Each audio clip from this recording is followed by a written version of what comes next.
Welcome, Impactful Parents. It's time for the Impactful Parenting Podcast, where I give you parenting tips and resources to make you a more impactful parent to your school-age child. I am your host, Kristina Campos. Welcome, Impactful Parents. Hopefully you can hear me well as I'm recording this one from my makeshift car studio. I know, busy parents, but just trying to figure out when to get this episode in. But I'm glad that you're here because there is a topic that I do want to talk about, and that is about the mother load. Yeah, we always hear that expression, the mother load. Like it's just like this huge load that everybody talks about. And it refers to mothers, right? Like the burden of what mothers have to go through. A lot of parenting coaches call this like the mental load of mothers. Well, it had me thinking, and then I saw a TikTok. So let me play for you this TikTok, and then let's start a discussion. I saw a video where a dad said, so how are we explaining to our wives that when we're with the kids and they're gone, it's easy as hell? The short answer is you're not, because we know, and the long answer is as follows. Garlic toast break. But he didn't stop there. He went farther. He picked up a shovel and started digging. Basically said, I suspect that it's because the mom just isn't as consistent with enforcing boundaries. I mean, in your relationship might be part of it, but for most of us, that's not the case. The real reason is because you're not that child's emotional well. The mother is. Chicken break. You're just not the person that child has been literally and figuratively tethered to for their entire life. And we can test this theory. When your wife comes home, do your kids immediately run over to her and shout, "Mommy, Mommy"? Do the vibes change in your house when your wife gets back? It's because their person just walked into the room. And we're hardest on our people. That's probably why your mom and your wife get the worst parts of you. It's because you know that those are the people that can handle that. So the question's really not, why is it so much easier than it is for my wife when I have my kids alone? It should be, what can I do as a dad to emotionally meet the needs of my kids in a way that takes some of that off of my wife's plate? Probably an exercise in futility, but you can try. Or, just make a TikTok about it. Okay, the mother load. Here we go. First of all, the mental load of moms is somewhat of what this video is talking about. Like, it is the burden that mothers have for being their kids' person.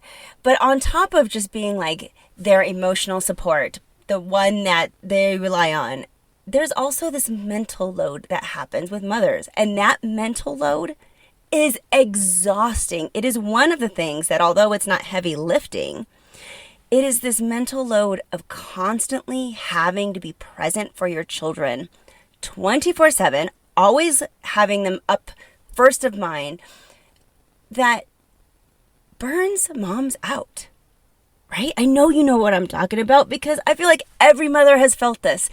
The burnout of just needing a break. And some of that has to do with this mental load that mothers are responsible for. The birthdays, the schedules, the coordination of this kid going there, that going here, husband needing to come home, dinner being ready. There's so many moving parts of running a household.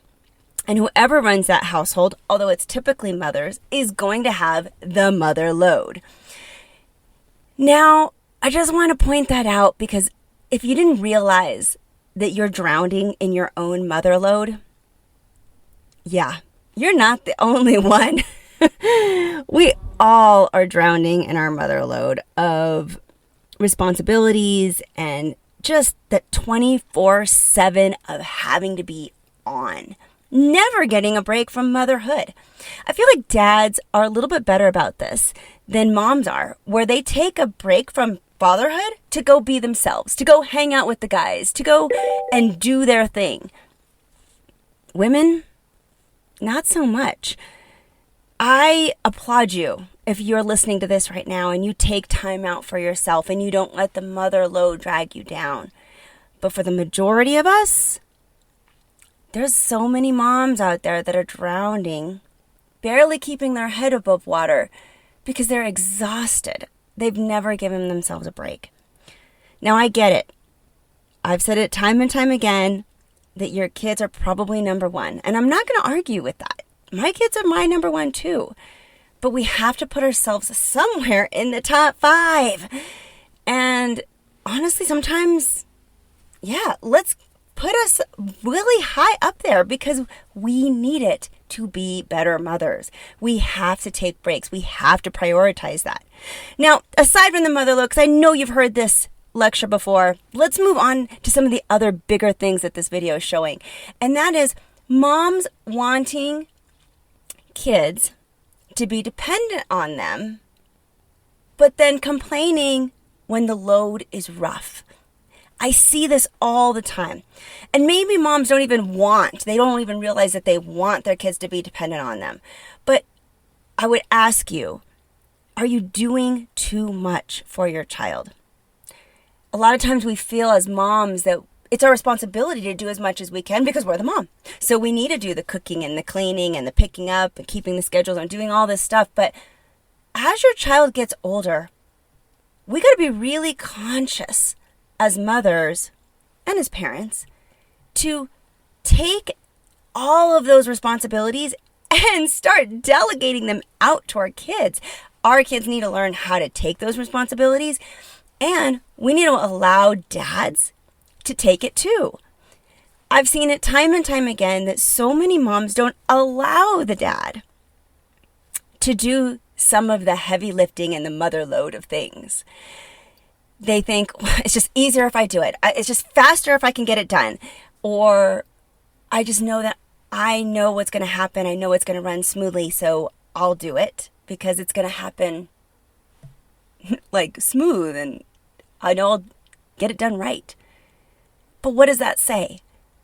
It says, I don't trust dad to do it as proficiently as me. Okay, deep down, we all might feel like that inside. But how are dads supposed to become proficient in things when we don't allow them to practice and do it often, right? Of course we're good at things. We do them all the time. Of course we can keep their schedules and we're all on top of mind because that's what we've trained ourselves to do. We are very well practiced as mothers on how to do things. And then we steal that from dads sometimes. Now, not all the time. Sometimes you have dads that don't want to do that, but today's episode is really trying to get you as the primary caregiver of your child, whether you are a mom or a dad, but we're talking mainly to mothers right now, and say, am I doing too much? Do I need to delegate some of these other things so that my spouse, my older child can learn how to do it too, instead of keeping it all to ourselves? Because again, there's something inside of a lot of moms, including myself, and I've been guilty of this, where secretly we do want our children to be dependent upon us. We want them to say, Mom, can you do this? And Mom, I would love it if you do that, because it makes us feel good, to feel wanted, to feel needed, to feel like we matter. But when we start tipping that scale a little too far, now we're just creating trouble for our own selves. Now we're just not allowing anybody else to step up and learn and get responsible and be either the young adult child that you're training them to be or that proficient co-parent that you really wanted. Because we just say, it's easier if I can just do it. So consider, could that be something that is happening in your household, right? Are you complaining that the load is just too much? But are you delegating any of those responsibilities repeatedly so that people can start to learn how to do it? Again, not just once. They need practice on how to do this too, dads and kids. Now, beyond those two things, this video also brings up another point, and that's the video suggests that dads don't know why there's a difference between when mom takes care of the kids and when dad takes care of the kids. In fact, the dad in this video suspected that the mom had some inadequacies in her parenting, aka not holding her boundaries strong enough. And that's why things were just not as easy for her. Okay. Perhaps that's true, but most of the time, like the video suggests, it's probably not. The point to this is the dads, a lot of times, don't even get it. So we get angry at our husbands or co-parents and say, why aren't you helping me? Why are the kids like this? Why blah, blah, blah? But again, have we allowed them to step into that role? Have we given them the space to be that emotional confidant for their kids? So many times when your child's crying and they need help, they fell and skinned their knee, they got their heart broken at school, and they just are, need somebody to cry on. Moms automatically swoosh in and say, I got this. Are you allowing your co-parent, aka your dad, the dad of the relationship, to come in there and co-parent from once in a while, to go in there and practice being that emotional support? And yes, I understand that they're probably going to botch it up quite a bit in the beginning, right? But again, of course they are, until you give them the practice and the experience to get better at it. So I find that sometimes if you help with your co-parent in the beginning, or give them the first 5 minutes and then maybe sweep in and then sweep out again, we teach people how to treat us. And that's no different with our children. So our children learn very quickly how to navigate. Who's good with this? Mom is. Who's good with that? Dad is. And we're teaching them those things. So if immediately you're running in with every single emotional support activity, oh my gosh, I have my heart broken, run into mom. Oh my gosh, I'm worried about a test I'm going to fail at school, run at mom. Because moms tend to be really good with emotions versus dads who, generally speaking, avoid or don't know how to handle such, conflict, and it's uncomfortable to them. But why not help your co-parent navigate that? Why not do it with them so that the children aren't quite as dependent on you in case you're not around at some point?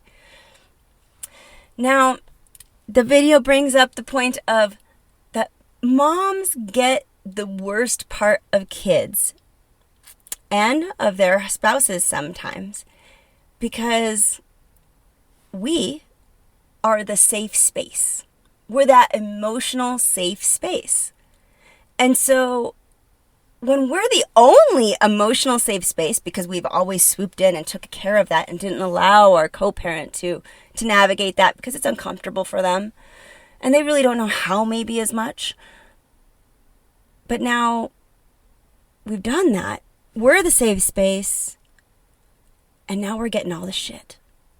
Now we're the safe emotional space, and we have a teenager who blasts at us whenever they're angry, whenever they're emotional, which seems like it's all the time because teenagers are emotional.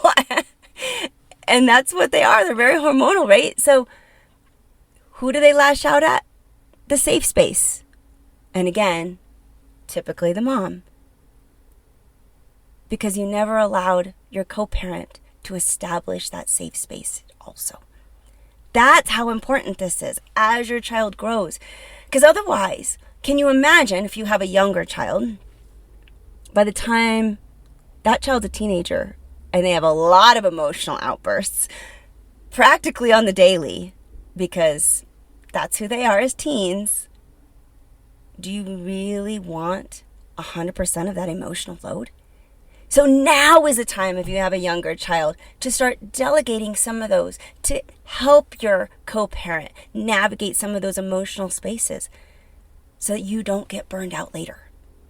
So that you can head this off at the pass and truly have a co-parent instead of feeling like, we got it. We'll just do it because it's easier. And yeah, I listen more, and they always try. What dads tend to do is fix things, and moms tend to listen. So it's helping dads learn how to listen more. It's helping dads figure this out. And lastly, what can dads do to take some of the load off the wife? I love how the video ends with this, because it's important.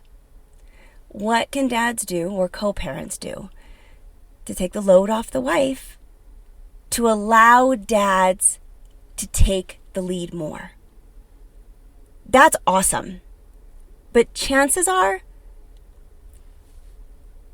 the dads or the other co-parent isn't listening to this podcast, which means it falls right back onto the mother's responsibility of telling him what he needs to do to help you and take some of that load off. I know that sucks. You could just send this podcast to them and maybe they'll get it. But other than that, again, it comes back to us as the primary caregiver to take the lead, take the initiative that maybe, even though we've been doing things so awesome for so long, maybe that was the problem. Maybe that's been our error. Maybe we've been doing things so good that now it's time to delegate.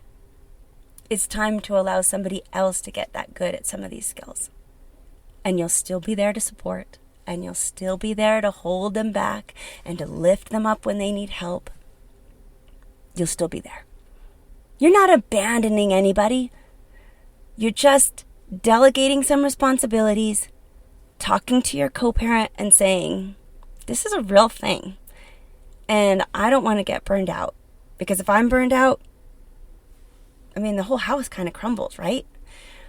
When mom's not happy, all of those negative feelings trickle down to everyone else in the family.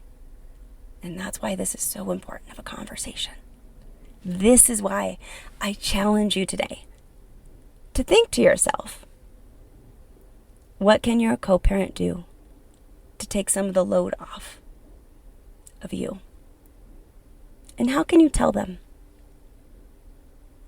You know, sometimes my co-parent has a really hard time taking advice from me, because I think I say things wrong. I think I deliver the message in a way that it's just not the way that they want to receive it, frankly. You know, it's either received as criticism or things that they need to have to do better, or maybe it just comes off as snotty. I'm not sure. But what I have found, that if you're in that kind of situation like I am, when I take the time to write it down, maybe in a letter, a long text message, or in a different kind of setting where I'm like, hey, can I take you out to dinner? And then it's something we just talk about it, the conversation one-on-one in a more informal setting, then my requests are a lot more well received. Because as you go to your co-parent now and think about how can they take this mental load off so I don't get burned out, so our family can thrive instead of the ship sinking, sending that message and making sure that it gets conveyed correctly and with the right kind of sentiment is going to be just as important. Because if you bark those orders right, well then nothing's going to get accomplished at all. Nothing is going to change. People don't like to be told what to do or how they're lacking or just any kind of criticism. People don't like that. So come at it with a whole bunch of I language. Like, I am finding that I'm getting really burned out. I'm also finding that I need some help. And it's really hard for me to ask for help. And I believe in you, my co-parent. I trust you and your abilities. to help me. See, I language, where you're putting all of that stuff, all of your complaints, it's a me problem, and I'm asking for your help. But it's a me problem. Can you help me? Here's some ideas of what I think could help me if you're willing to do them. What are your thoughts on those ideas? The delivery will be important. But all of this is important. And you can do it. Don't get burned out. You are an amazing parent. Your kids know it. So, spread the love. Don't get burned out. And teach your co-parent how to take some of that load too. You got this, parents. I'm just here to help. Thank you for listening today. Remember to subscribe and share this podcast with a friend. And don't forget, the Impactful Parenting Podcast is an extension of the Impactful Parent community. Go to the Impactful Parent website and download the free Impactful Parent app so you don't miss a parenting tip that can help you and your family. Thanks for listening today. So go to theimpactfulparent.com and see you next episode.